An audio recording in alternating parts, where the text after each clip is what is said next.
Hello, my friends.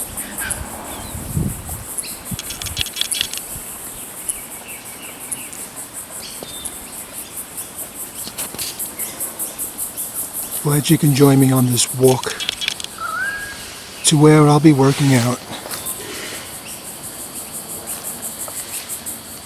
But in the meantime, I'd like to continue our discussions.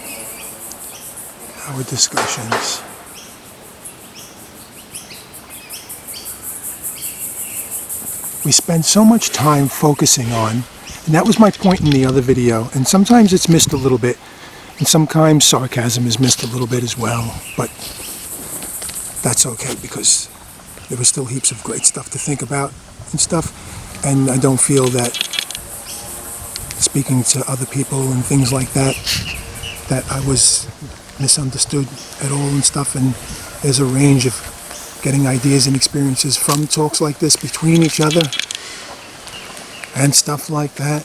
But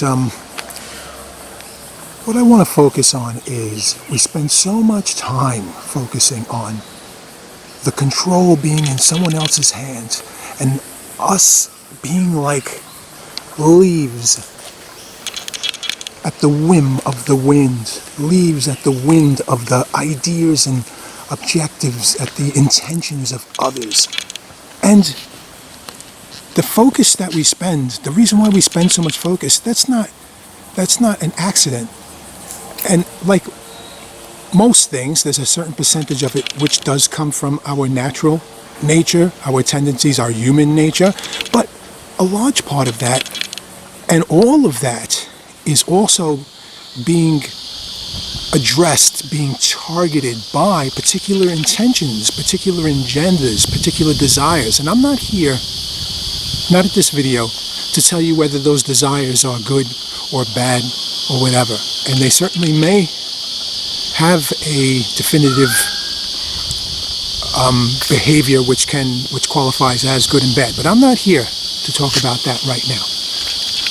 What I'm here to talk about is the way we perceive things is not entirely because we just grew up that way and whatnot. There are a lot of agendas and intentions and stuff that are putting their little 2 cents in and guiding us, and hey man, they got to eat too. They have their plans, they have their objectives and stuff like that.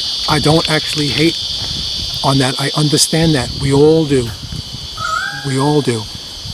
So here we are, and just constantly thinking that the massive control and everything is in somebody else's hands, it's outside of our hands, and we're these victims, and we're at the whim of all this other stuff, all this massive plan. And when the hopelessness of all of that is not enough on the real-time, direct, one-to-one relationships and just the normal daily life that we see, we then get smacked in the head with some fantastical shit as well. So if you found a way to make some sense of that and you're finding a way, well then they're going to hit you with some more fantastical shit that you were all programmed, you're all designed, all right? So this is you have no chance. You have no chance because you weren't even real to begin with, okay? This is sarcasm right now when I say that stuff. Do you understand this is sarcasm? Because if you can't pick up that it's sarcasm, then you're having damage in your logic and reasoning. All right? And I don't say that in a judgmental way. I say that in the sense that you need to improve your logic and reasoning. The point of this video is to say, let's take some time to consider that it is your plan, that you are the controller. You are the one that programmed all of this, not somebody else. You're not haphazardly stuck in somebody else's master plan and you're being screwed and stuff. It's time to get over that shit, okay? And I don't mean that you're not getting screwed. Of course you're getting screwed. We're all getting screwed. Everything is getting screwed. Everything is getting manipulated. Everything is getting cheated. That's part of the relationship. Now, I'm not saying that there's right or wrong. or that should be accepted. That's not the point. The point is you need to stop being devastated by that awareness. And they say, oh, the people need to be woke. But that's part of the reason why being woke, okay, comes with such little results sometimes, and why people get upset and they don't understand. Because being woke is not the end result. It's not the end all. Being woke doesn't solve any. The fact that you've realized that there are parasites sucking from you, the fact that you've realized that there are people out there who want to control your life, you think that that's being woke? That you've realized that? You've come to terms with that now? You think that solves anything? That's normal. It's normal. It's natural. And once again, I don't mean that it's natural, that it's a good thing, or that it's accepted. Obviously, in many cases, it's not a good thing. Parasites sucking from me are not a good thing, especially the ones that cause me harm, pass on diseases or something like that, or are just competing and taking food from my table. But nevertheless, it is very natural, and it has always been happening. And if you're living your life thinking that you're going to eliminate these mofos, all right, well, that's cool. That's cool. That's certainly very honorable. Nobody should. I mean, especially evil type of things. And if you're on the good side, you shouldn't tolerate that. Okay? But you need to be doing more. You need to be doing more than thinking that you're going to get out there and you're going to preach to everybody that, hey man, there's evil people out there. And do you know what they're doing? They're controlling you. They're manipulating you. They're manipulating everything that we do. Don't you understand? Don't you see that that was the story of the lions and buffalo? Yeah, of course they're out. Of course they're out there. Everybody has, in this game, in this fair, okay, environment, everyone has the right to compete and try to survive. Of course I have my theories. We're on the good side. So of course I have my theories and I have my beliefs, and I believe that that can be done compassionately, sincerely, okay, and without the ability to unfairly treat others and destroy things in the process. But that's not the given right of every single person. There are people who make millions of dollars, and it's not their right. It's not their right to share that. They don't have to share that. They don't have to be these philanthropists. They don't have to be these great people. They don't have to do anything for you. Okay? They played the game. They played the capitalist game. And they made millions. Now, if you're going to say that, oh, they made millions by cheating, by stepping on others, well, yeah, that's not right, man.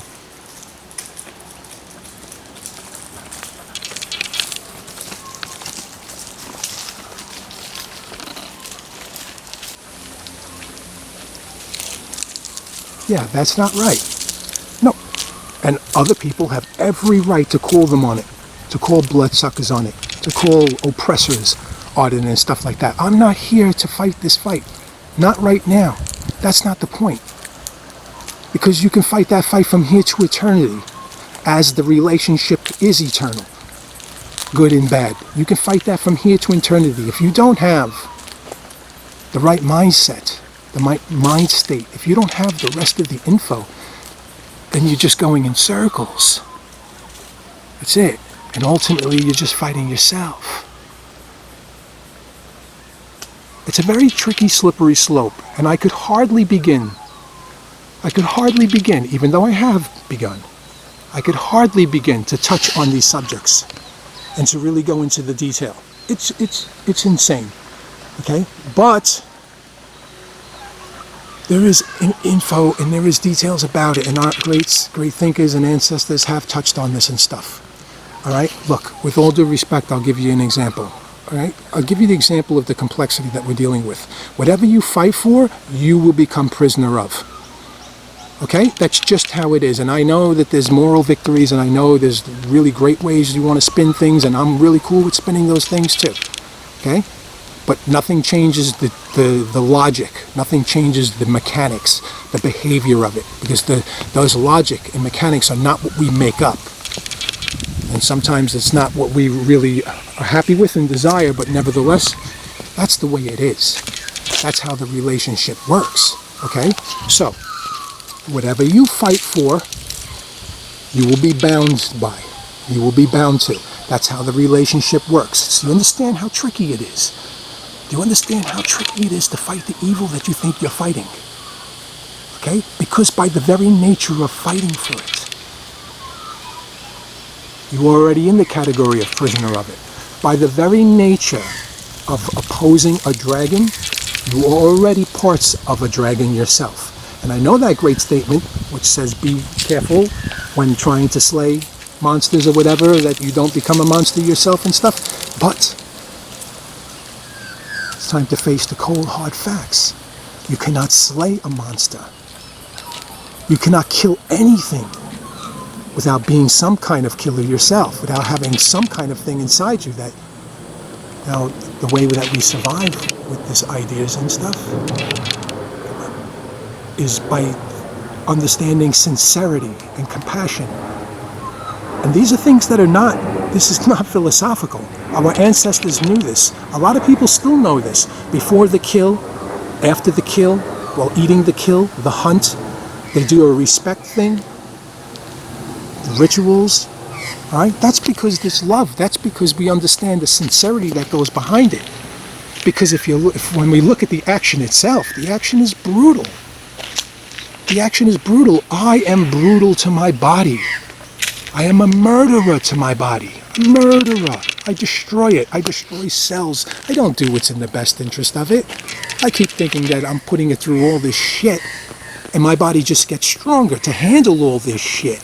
But my body's not looking that way. My body is thinking, well, we got to get stronger because, we keep getting into all these horrible environments, all these horrible conditions. And me on the brain side, it's like, oh, look, this is great. I'm improving. I'm improving because I keep breaking my body, and my body doesn't want to be broken. So make no mistake about what it means to be alive. Make no mistake that we are combative. We're brutal. We're brutal to ourselves. So it's no coincidence that we're brutal to each other. And we're brutal to other things. And other things are brutal to other things as well.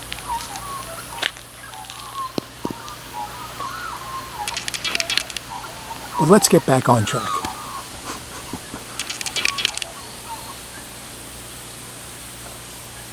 Okay. So we're going to get back on track here. And maybe we'll do some editing, and maybe this will be the beginning of the video. Who knows? Who cares? The point is to get to the ideas that we want to get to. Which is, today, in this video, my friends, we are going to consider that we are the ones that designed all of this. We're going to consider that we're the controllers. You're afraid of them? Well, guess what? In this video, they're afraid of you. You're the controller. You're the one who set this all up. This is all your intention. In fact, it's just more comforting for some of you to think that it's not. It's actually more comforting to think that you're at the whim of some other guy's evil master plan. You're not at the whim of someone else's master plan. This is your master plan. This is made in your image. You're the one who set this up. You're the damn programmer. This is your simulation. It's not somebody else's. This is yours.